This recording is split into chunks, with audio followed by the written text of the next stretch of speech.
Hello guys, तर स्वागत आहे तुमचं आपल्या या यूट्यूब चॅनलवरती. मित्रांनो, चॅनलवर नवीन असाल तर चॅनलला सबस्क्राईब नक्की करा आणि अशाच नवनवीन अपडेट्स आपल्या चॅनलवरती पाहत राहा. चला तर मग आपण आपल्या व्हिडिओकडे बघूयात. तर मित्रांनो, आपण पाहणार आहोत लपंडाव या मालिकेचा आजचा रिव्ह्यू. तर मित्रांनो, इथे कबीरला सखीने सांगितलं होतं की आज मी तुझ्यासाठी काहीतरी खास केलं आहे, तर तुलाही माझ्यासाठी काहीतरी खास करायला हवं. जाऊन माझ्यासाठी काहीतरी कर. तुझ्याकडे फक्त 30 सेकंदाचा वेळ आहे. तर आता कबीरला कळत नसतं की एवढ्या थोड्याशा वेळेमध्ये मी सखीसाठी काय असं करू स्पेशल. त्यावेळी कबीरच्या डोक्यात आलं. तर कबीरने कार्डशीट पेपरचा तिच्यासाठी एक हार्ट बनवलेला आहे आणि ते पाहून तिला खूप आवडतं. तर आता जेव्हा कबीर तिच्यासमोर येतो आणि तो हार्ट जो आहे तो तिच्या समोर धरतो, त्यावेळी इकडे सखी प्रचंड खुश होते. कबीरला म्हणते की कबीर, खरंच तू खूप ग्रेट आहेस कबू. त्यावेळी आता कबीर बोलतो की काय कबू म्हणजे? तर आता हे ऐकल्यानंतर तोही खुश होतो, कारण आज सखीने खूप प्रेमाने त्याला कबू म्हटलं होतं आणि इथे त्या दोघांनीही एकमेकांना मिठी मारली. तर आता कबीरने कशा पद्धतीने ते हार्ट बनवलं आणि त्यावरती सखी वगैरे नाव असं लिहिलं आणि ते सखीला दिल्यानंतर तिच्या चेहऱ्यावरचा आनंद अगदी पाहण्यालायक होता, कारण ती एवढ्या याच्यात किती खुश झाली होती. तिला तर वाटलं होतं की कबीरला एवढं सगळं सुचणारच नाही आहे, पण कबीरने तिच्यासाठी हे सुचवलं, तेच तिच्यासाठी खूप पुरेसं होतं. तर आता सखीच्या घरामध्ये तेजस्विनी, काका, काकू, गौतम, कबीर सगळेजण नाश्ता करण्यासाठी आलेले असतात आणि डायनिंग टेबलवरती बसलेले असतात. त्यावेळी आता कबीर बोलतो की सखी, आज काय स्पेशल आहे? त्यावेळी आता सखी बोलते की काही नाही, असं काही नाही आहे स्पेशल असं, पण आज आपल्या इथे कुणीतरी येणार आहे. त्यावेळी आता तेजस्विनी बोलते की हो ना, मीही तेच विचारणार होते की त्या 2 चेअर कोणासाठी. त्यावेळी सखी जी आहे ती बोलते की काय आहे ना, आपल्या घरी 2 गेस्ट येणार आहेत, मग ओळखा बरं ती गेस्ट कोण असतील. तर तेवढ्यातच इथे असं कबीरची आई आणि आजी दोघी जणे त्यांच्या घरामध्ये पाऊल ठेवतात आणि त्याच वेळी आता इथे ज्यावेळी ही मनस्विनी त्या दोघींना पाहते, त्यावेळी आता तिचा संताप होतो. खरं तर तिला अजिबात अपेक्षा नव्हती की सखी या दोघींना बोलावेल. तर त्यावेळी आता कबीर आणि सखी आई आणि आजीला पाहून खूप खुश होतात. सखी पुढे जाते आणि सखी बोलते की या ना, बरं झालं लवकर आलात, असं म्हणत आता सखी त्यांच्या पाया पडत असते, त्यांचा आशीर्वाद घेते. तर आता इकडे आजी आणि प्रेरणा दोघीजणी बोलतात की चला, आता आशीर्वाद तर घेऊन झालेला आहे. तर आता इकडे सखी त्या दोघींना म्हणते की चला, आता डायरेक्ट आपण जेवायला बसूयात, असं म्हणत सखी आई आणि आजीला दोघींनाही तिथे टेबलवरती बसायला सांगते. आणि त्याचनंतर जेव्हा प्रेरणा येते, त्यावेळी प्रेरणाला तिच्या मैत्रिणीला भेटायचं असतं. तर आता त्यावेळी आल्या ही जी प्रेरणा आहे ती लगेचच तेजस्विनीला मिठी मारते. पण तेजस्विनीला हे अपेक्षितही नव्हतं, कारण तिला माहीतच नव्हतं की ह्या दोघी काय करतात, कशा भेटतात, कसं ग्रीट करतात, ह्याबद्दल तिला काहीच माहिती नव्हतं. म्हणून जेव्हा प्रेरणार्थी तिला मिठी मारली, त्यावेळी तिला ना खूप ऑकवर्ड वाटत असं. खरं तर तिला टचही करायचं नसतं, पण आता सगळ्यांसमोर तिला करावं लागणार होतं. तर आता इथे प्रेरणालाही जाणवतं की ही तेजस्विनी आज अशी का वागत आहे, म्हणजे साधी मिठी देखील मारली नाही आहे तिने नीट. तर त्यावेळी आता इकडे प्रेरणा बोलते की ठीक आहे. सखी प्रेरणाला बसायला सांगते. सखी बोलते की बसा आंटी, आई तुम्हाला मी वाटते, असं म्हणत आता इथे सखीने त्या दोघींसाठी 2 ताट केलेले असतात. त्यावेळी आता इथे सखीने स्वतःच्या हाताने सगळ्यांसाठी जेवण बनवलेलं असतं. तर इथे कबीरची आई सखीला म्हणते की सखी, हे सगळं तू बनवलं आहे? त्यावेळी सखी बोलते की हो, हे सगळं मी बनवलं आहे, तुम्ही खाऊन सांगा ते कसं झालं आहे. त्यावेळी कबीरची आई ते खाऊन सांगते. खरंच ते खूप अप्रतिम झालेलं असतं. आणि त्याचनंतर इकडे आता सखीने त्या मासाठी काहीतरी गोड पदार्थ बनवलेला असतो आणि इकडे मला सखी म्हणते की थांबा, मी तुमच्यासाठी आणखीन एक पदार्थ बनवला आहे आणि तो स्पेशल आहे. त्यावेळी आता इथे माझी आहे ती काहीच म्हणत नाही आणि सखी लगेचच तो पदार्थ घेऊन यायला किचनमध्ये जाते. किचनमधून तो पदार्थ घेऊन येते आणि आता आल्यानंतर सखी तो वाटीमध्ये माला देऊ लागते. खरं तर तो प्रसाद सगळ्यांसाठी असतो, पण फक्त माझ्या नावावर देवासाठी केलेला असतो. तर आता सखीला माहिती असतं की माँ गोड खात नाहीत, तरी देखील सखीने इथे माँसाठी शिरा बनवलेला आहे. आणि आता इकडे जेव्हा सखी तो शिरा घेऊन येते, त्यावेळी आता इथे माँ म्हणते, तुला माहिती आहे ना, मी गोड खात नाही, मला गोड चालत नाही ते. त्यावेळी सखी जी आहे ती माला म्हणते, माँ, मला माहिती आहे की तुम्ही गोड खात नाही आहात, पण मला असं वाटतं की तुम्ही आता इथून पुढे गोड खाल्लं पाहिजे. म्हणजे हे पहा, आपल्या आयुष्यातील वाईट क्षण आता हळूहळू कमी होत आहेत आणि लवकरच ते नाहीसे होतील.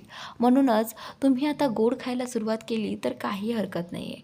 तर त्यावेळी माँ बोलते की हे पहा, मला नाही वाटत की असं की माझ्या आयुष्यातील अजून वाईट दिवस कमी झालेले आहेत, कारण त्या मनस्विनीला अजून शिक्षा झालेलीच नाही आहे. त्यावेळी आता सखी बोलते की माँ, हे पहा, तुम्ही त्याची काळजी करू नका, कारण पोलीस त्या मनस्विनीच्या मागावर आहेत. कधी जेव्हा एकदा ती सापडेल तेव्हा तिला शिक्षा तर होणारच आहे, असं आता सखी मला म्हणत असते. तर त्यानंतर आता इकडे सखी म्हणते की माँ, आता तरी थोडासा शिरा खाऊन पहा. त्यावेळी माँ जी आहे ती ऐकायला तयारच नसते. पण जेव्हा कबीरने मला सांगितलं की माँ, आता तरी खाऊन बघ, मला माहिती आहे तुला सखीच्या हातचा शिरा नक्की आवडेल, असं म्हणत आता कबीरने मला खायला सांगितलेलं आहे. तर त्याचनंतर इकडे आता ही जी काही सखीची आई आहे ती या सगळ्यांना म्हणत असते की हो, तुम्ही खरंच हा शिरा खाल्ला पाहिजे, कारण आपल्या आयुष्यातून ती मनस्विनी नावाचा जो काही ग्रहण आहे ना, तो गायब झालेला आहे. तर त्याचनंतर इकडे सखी तिच्या आईलाही वाढत असते. तिच्या आईलाही प्रचंड आनंद होत असतो. तर त्याचनंतर आता इकडे प्रेरणा जी आहे ती विषय काढते. प्रेरणा म्हणते की हे पहा सखी कबीर, मला असं वाटतं की आता तुमच्या लग्नाला बरेच दिवस झाले आहेत, त्यामुळे आता तरी तुम्ही एकमेकांचा विचार करायला हवा. म्हणजे माझं म्हणणं असं आहे की तुम्ही एकमेकांना वेळ द्या आणि एकमेकांसोबत बाहेर जा कुठेतरी हनीमूनसाठी. तर आता हे ऐकल्यानंतर इथे सखी बोलते की काय हनीमूनसाठी? तर आता सखीला असते. आणि इकडे आता कबीर जो आहे खरं तर त्यालाही हे पाहिजे होतं, पण आता सगळ्यांसमोर आता कुठेतरी कबीरही थोडासा लाजत असतो. त्याचनंतर आता इकडे तिची आई म्हणजेच तेजस्विनी उभी राहते आणि बोलते की हो सखे, मलाही असंच वाटते. खरं तर मी या सगळ्याचा विचार आधीच केला होता, पण त्यावेळी आता इथे ते बोलायचं राहून गेलं होतं. इथे तेजस्विनी सखीला म्हणते. त्यानंतर खरं तर सगळ्यांचाच होकार असतो की इथे सखीने आणि कबीरने हनीमूनसाठी बाहेर जावं. तर आता सखी जी आहे ती म्हणत असते की हो जाऊयात, पण आत्ता एवढी घाई काय आहे? त्यावेळी आता इथे कबीर आणि सखी दोघेही जण नाही म्हणत असतात. पण त्याचनंतर इकडे आता तेजस्विनी जी आहे ती बोलते की हे बघ सखी, आता हे चालणार नाही, तुला आणि कबीरला जावंच लागेल, असं म्हणत आता तेजस्विनी तिच्या रूममध्ये गेलेली आहे. आणि आता ती कबीर आणि सखीला बोलते आहे की तुम्ही इथेच थांबा, असं म्हणत आता ती वरती जाऊन एक लेटर घेऊन येते. आणि आता ते लेटर आणल्यानंतर ते लेटर कबीरच्या हातात देते. खरं तर ते लेटर असतं हनीमून पॅकेजचं. आणि आता इथे तेजस्विनीने त्या दोघांनाही विचारलं होतं की तुम्हाला कुठे जायला आवडेल, म्हणूनच त्या दोघांनीही सुचवलं होतं की लोणावळा. तर खरं तर या तेजस्विनीने, म्हणजेच ही तेजस्विनी नाही आहे पण सगळ्यांसमोर तर तेजस्विनी आहेच, म्हणजेच ह्या तेजस्विनीने त्यांच्यासाठी तिकीट बुक करून ठेवलेलं होतं. तर आता हे सगळं पाहताच त्या दोघांनाही आश्चर्य वाटतं की आईने आपल्यासाठी एवढं काही सुचवलं. खरं तर आता प्रेरणा आणि माई दोघींनाही हे सुचत होतं, पण माईंचं असं म्हणणं होतं, म्हणजे माझं असं म्हणणं होतं की कबीरने अगोदर मनस्विनीचा बदला घेतला पाहिजे, कारण अजूनही सूड कंप्लीट झालेला नसतो, असं माझं म्हणणं असतं. कारण मनस्विनीला अजूनही शिक्षा झालेली नसते, ना ती पोलिसांच्या तावडीत आहे ना कुठे आहे हे त्यांना माहिती आहे. त्यामुळे मला जरा टेन्शन आलेलं असतं. माँ बोलते की कबीर, मला वाटलं होतं की हे काम आधी होईल.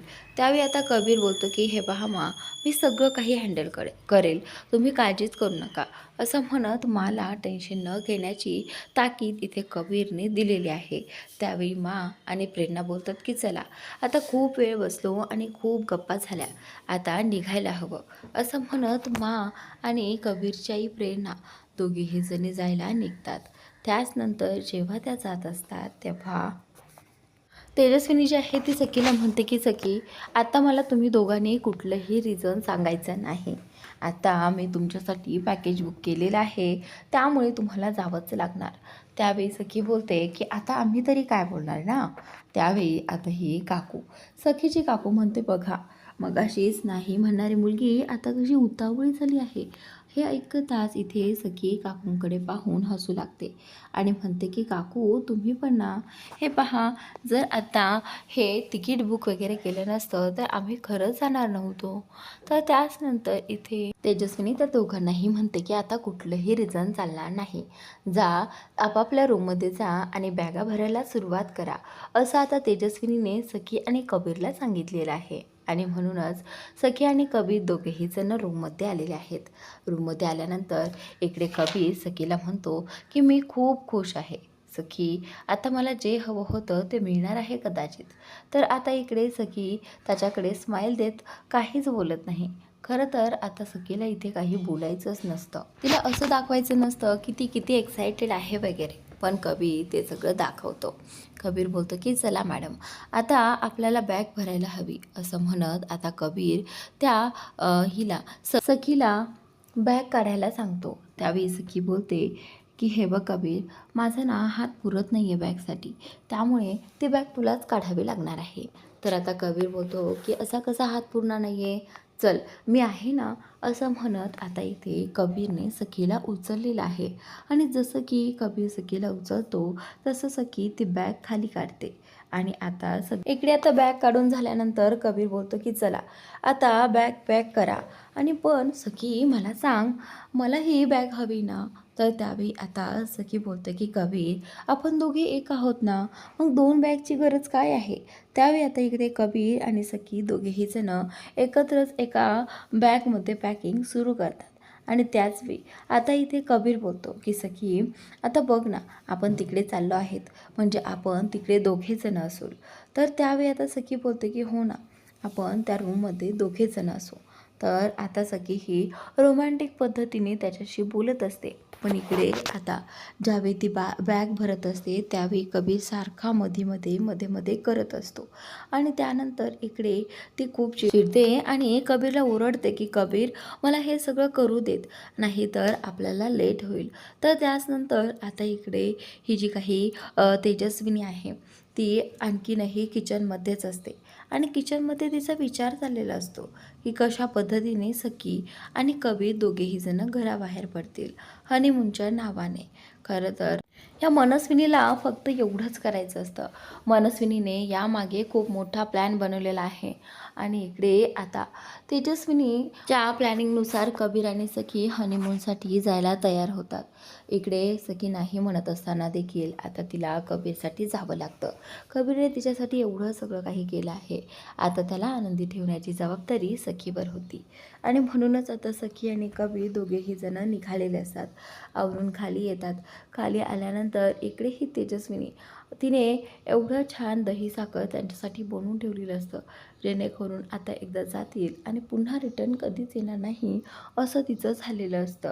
त्याचनंतर इकडे आता ही सखी आणि कबीर दोघेही जण गाडीमध्ये बसण्यासाठी येतात. तर ही तेजस्विनी जी आहे ती किचनमध्ये असते आणि किचनमध्ये गेल्यानंतर ती म्हणत असते, आत्ता खरी मज्जा येणार. आता सर्वात मोठा लपंडाव त्यांना ओळखणारही नाही आणि काहीच नाही. असं म्हणत आता इकडे सखी आणि कबीर दोघेही जण गाडीमध्ये बसलेले आहेत.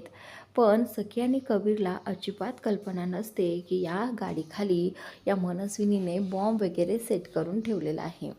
त्यावेळी कबीर जेव्हा गाडीमध्ये बसतो त्यावेळी सखीला कदाचित काहीतरी आठवत आहे. तर त्यावेळी इकडे ही मनस्विनी इथे आपल्या किचनमध्येच असते अजूनही. मनस्विनी स्वतःशीच बोलत असते. मनस्विनी म्हणते, जसं कबीर आणि सखी गाडीमध्ये पाय ठेवतील आणि बसतील त्यावेळी गाडीमध्ये काहीच होणार नाही. पण वेळ तेव्हा येईल ज्यावेळी कबीर त्या गाडीचं जो काही ॲक्सिलेटर आहे तो मागे पुढे करेल, गिअर मागे पुढे करेल, तेव्हाच त्या गाडीचा धमाका होणार, असं आता इथे ही मनस्विनी म्हणत असते. आणि तेव्हा कुठे जाऊन आता गाडीचा ब्लास्ट होणार. मोठा बार झाल्यानंतर ना मज्जा येणार आहे. ना सखी हनीमून करू शकेल ना कोणी काही, असं आता इथे ती मनस्विनी म्हणत असते. आणि ज्यावेळी हे सगळं घडेल ना त्यावेळी मला खूप छान वाटेल, असं आता तेजस्विनी म्हणत असतानाच इकडे ती वाट पाहत असते. कधी एकदा कबीर तो गिअर मागे पुढे करतो आणि कधी एकदा तो ब्लास्ट होतो. तर त्याची वाट पाहणं हे चाललेलं असतं. इकडे आता कबीरच्या काका आणि काकूंना खूप आनंद झालेला असतो की कबीर आणि सखीमध्ये सगळं काही व्यवस्थित झालं. शिवाय मा आणि प्रेरणांनीही त्यांचं नातं ॲक्सेप्ट केलेलं आहे. कारण माने आज घरात येऊन सखीच्या हातचा शिरा खाऊन सखीला सून म्हणून ॲक्सेप्ट केलेला आहे.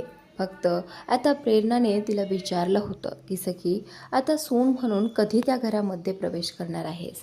त्यावेळी सखीने प्रेरणाला उत्तर दिलं होतं की मी लवकरच त्या घरामध्ये येणार आहे आई, आणि सून म्हणून त्या घरात गृहप्रवेशही करणार आहे. जशी तुमची इच्छा असेल तसंच अगदी.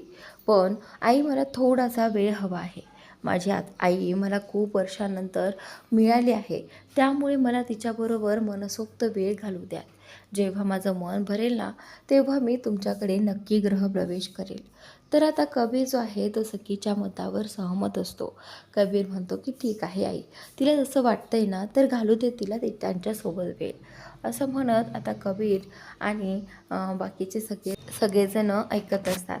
तर त्याचनंतर इकडे कबीर आणि सखी मस्तपैकी रेडी होऊन आलेले असतात आणि ते अगदी गाडीमध्ये बसतात. गाडीमध्ये बसल्यानंतर इकडे आता त्यांना आठवतं की नाही, आपण असं एकटे कसं जाणार ना, आणि तसंही आपण तेजस्विनीला म्हणजेच आता कबीरला आठवतं की ते त्यांना एकटं सोडू शकत नाहीत. आणि म्हणूनच त्यांनी ठरवलं आहे की आता आपली आई ही आपल्याबरोबर येणार. आपली आई जर आपल्याबरोबर आली नाही तर तिचंही काही खरं राहणार नाही. कारण कोण काय करेल त्याचा भरोसा नाही. कुठेतरी आता इथे त्यांना डाऊट येतो की जर मनस्विनी वापस आली आणि आपण गेल्यानंतर तिने तेजस्विनीसोबत काही डाव खेळले तर नाही असं नको व्हायला. म्हणत आता इथे या कबीर आणि सखीने ठरवलं आहे की आता जर आपण बाहेर जाणार आहोत तर आपल्याबरोबर आपली आई देखील बाहेर येणार आहे.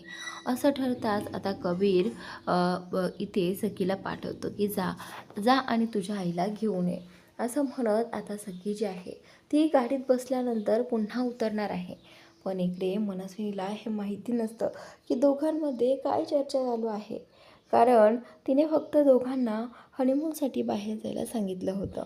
पण ही मुलं तर इथेच आहेत, नक्की कशामुळे ही मुलं इथे असतील असा आता प्रश्न तिला पडलेला असतो.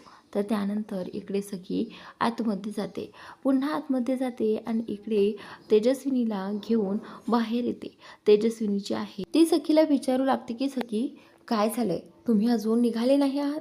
तर त्यावेळी आता सखी बोलते की आई, तुझ्या विना माझा पायच उडत नाही आहे गं, तू एक काम कर, तू माझ्यासोबत खाली चल. असं म्हणताच इथे सखीने आता तेजस्विनीला फोर्स केलेला आहे आणि तिला खाली बोलावलेलं असतं. तिला वाटतं की कदाचित ह्यांना वाटे लावण्यासाठी म्हणजे त्यांना खालपर्यंत सोडण्यासाठी बाय वगैरे करण्यासाठी सखीने तिला बोलावलं असेल. पण नाही, पण सखीने इथे वेगळ्याच अर्थाने तिला बोलावलेलं होतं खरं तर त्यावेळी आता इथे सखी जी आहे ती म्हणते की आई चल, तुलाही आमच्याबरोबर यायचं आहे, असं म्हणत आता ती आईला गाडीमध्ये बसायला सांगते. त्यावेळी आता तेजस्विनी बोलते की अगं सखी, तू हे काय करते आहेस, हे बघ तुम्ही हनीमूनसाठी चालला आहात आणि तसंही माझं तिथे काय काम आहे. त्यावेळी आता इथे मनस्विनी प्रचंड घाबरते, कारण तिने त्या गाडीमध्ये बॉम्ब फिट केलेला असतो आणि जर तो ब्लास्ट झाला, जर मी ह्यांच्यासोबत बसून गेले आणि ब्लास्ट झाला तर माझंही काही खरं राहणार नाही, असं आता इथे ही मनस्विनी मनातच म्हणत असते. तर आता सखी तिचं काही केल्या ऐकत नाही, तिला तर अगदी ढकलूनच गाडीमध्ये बसवते आणि आता मनस्विनीलाही त्या गाडीमध्ये बसावं लागतं. पण ज्यावेळी आता कबीर जो आहे तो ते हे गिअर एक मागे पुढे करणार असतो. त्याचवेळी आता इथे मनस्विनीचं लक्ष सगळं त्याच्यावरती असतं. जर कबीरने हे मागे पुढे केलं तर आपण जिवंत राहणार नाही आहोत. हा प्रश्न इथे आता मनस्विनीला पडलेला असतो. आता काही करून कबीरला थांबवावं लागेल, नाहीतर आपलं काहीच खरं नाही असा विचार करतच आता ती कबीरला थांबवणार आहे. तर मित्रांनो, आजचा भाग इथे संपतोय. पुढील भाग खूपच इंटरेस्टिंग आहे, तर नक्की पहा. आणि आपल्या या चॅनलला अजूनही सबस्क्राईब केलं नसेल तर नक्की सबस्क्राईब करा.